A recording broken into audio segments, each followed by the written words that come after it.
بسم اللہ الرحمن الرحیم۔ جن گھروں میں مرد عورت سے نرم لہجے میں مسکرا کر بات کرتے ہیں، ان گھروں میں برکتیں راج کرتی ہیں۔ اے ہمارے رب، گناہ گاروں کو معاف فرمانے والے، ہم سب پر رحم فرما، رزق میں وسعت و برکت عطا فرما، بیماروں کو شفاء کاملہ عطا فرما، تمام آفتوں اور مصیبتوں سے حفاظت فرما، اور ہمیں ہمیشہ شکر گزار کرنے والوں میں سے بنا۔ حضرت علی رضی اللہ تعالی عنہ نے فرمایا، کبھی کسی کو دھوکہ مت دینا، اگر کسی کو چھوڑنا ہو تو وجہ بتا کر چھوڑنا، وجہ بنا کر نہیں، ورنہ اس شخص کا ایک ایک آنسو تمہاری زندگی میں تباہی کا باعث بنے گا۔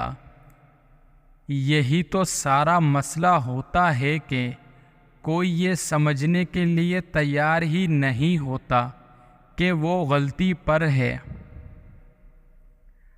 سارے خواب پورے نہیں ہوتے، اور جب یہ پتہ چل جائے کہ کوئی خواب پورا نہیں ہو سکتا تو پھر اس کا پیچھا چھوڑ دینا چاہیے۔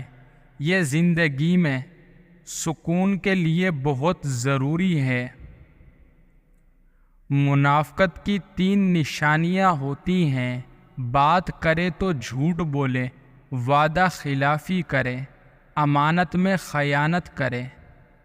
جب کوئی آزمائش شروع ہوتی ہے تو اس وقت تک ختم نہیں ہوتی جب تک اس سبق کو سکھا نہ جائے جو اس میں پوشیدہ ہے۔ سجدوں میں گرنے سے پہلے ان لوگوں کو گلے لگاؤ جو آپ کی وجہ سے اذیت میں ہیں، کیونکہ دل زاریاں معاف نہیں ہوتی۔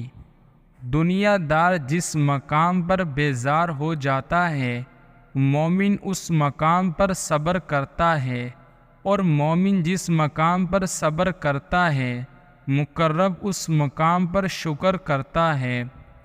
دوست بنانے سے پہلے کبھی کسی کے چہرے کو مت دیکھو، بلکہ اس کے اخلاق اور چاہت کو دیکھو، کیونکہ اگر سفید رنگ میں وفا ہوتی تو نمک زخموں کی دوا ہوتی۔ تمہاری جنگ کسی اپنے پرائے سے نہیں، ہر اس سے ہے جو تمہاری آخرت میں رکاوٹ بنے، اور یہ جنگ تمہارے اپنے آپ سے بھی ہے۔ جو رشتے ہماری طاقت ہوتے ہیں وہی ہماری کمزوری ہوتے ہیں۔ رشتہ خون کا ہو یا احساس کا، اس میں ضد نہیں آنی چاہیے، ورنہ ضد جیت جاتی ہے اور رشتہ ہار جاتا ہے۔ سزا جزا کا اختیار اپنے ہاتھ میں لینے کی کوشش مت کرو۔ تمہیں کیا پتہ کون گنہگار ہے، کون بے گناہ ہے؟ یہ علم تو اللہ کے پاس ہے، یہ اختیار بھی اسی کے پاس رہنے دو، ایسا نہ ہو کہ تمہیں پچھتانا پڑے۔ وقت گزر جانے کے بعد اگر کوئی قدر کرے تو اسے قدر نہیں، افسوس کہتے ہیں۔ حضرت علی رضی اللہ تعالی عنہ نے فرمایا، تنہا چلنا شروع کرو تو ہر راستے میں اللہ تھام لیتا ہے۔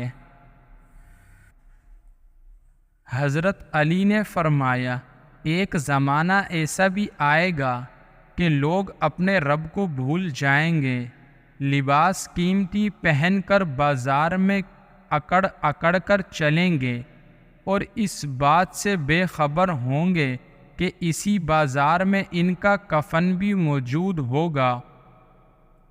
صبر میں شکر نہیں ہوتا، صرف خاموشی ہوتی ہے، اور اس خاموشی کا شور صرف اللہ تعالی سنتا ہے۔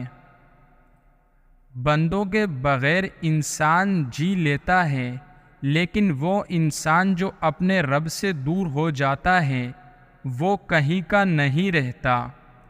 اگر آپ سے کوئی نیکی نہیں ہوتی تو آپ صرف معاف کرنا سیکھ لیں۔ آزمائش ان کے لیے ہوتی ہے جنہیں اللہ چاہتا ہے، اور صبر وہ کرتے ہیں جو اللہ کو چاہتے ہیں۔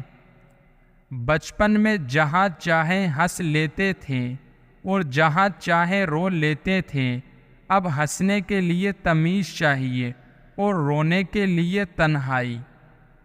اپنے برے وقت کے لیے بچائے رکھنے والا مال اگر کسی کے برے وقت میں لگا دیا جائے تو اپنا برا وقت بھی ٹل جاتا ہے۔ چاہے گھر کتنا ہی سجاوٹ سے مزین ہو، مگر ماں نظر آئے تو گھر اصل میں گھر لگتا ہے۔ انسان کے کردار کی دو منزلیں ہیں، دل میں اتر جانا یا دل سے اتر جانا۔ اگر آپ کو لگتا ہے کہ روز محشر آپ سے صرف نماز اور روزے کا ہی پوچھا جائے گا تو شاید آپ غلط ہیں۔ اصل کامیابی کا ہر راستہ نماز سے ہو کر ہی گزرتا ہے، کیونکہ بنا نماز حقیقی کامیابی نہیں مل سکتی۔ کچھ لوگ اتنا اچھا سبق سکھاتے ہیں کہ پھر ساری زندگی کسی اور سے کچھ سیکھنے کی طلب محسوس نہیں ہوتی۔